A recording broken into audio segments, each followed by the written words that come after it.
കോവിലിൽ പുലർവേളയിൽ ജയദേവഗീതാലാപനം കേവലാനന്ദാമൃത തിരയാഴിയിൽ നീരാടിന പുത്തിലഞ്ഞി ചോട്ടിൽ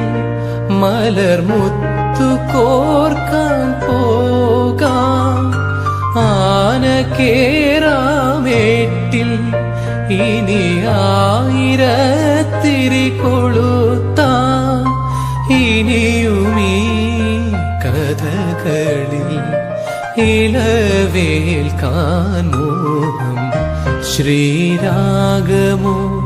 തേടുന്നു നീ വീണതൻ പൊൻതന്തിയിൽ സ്നേഹാർദ്രമാ ഏതോ പദം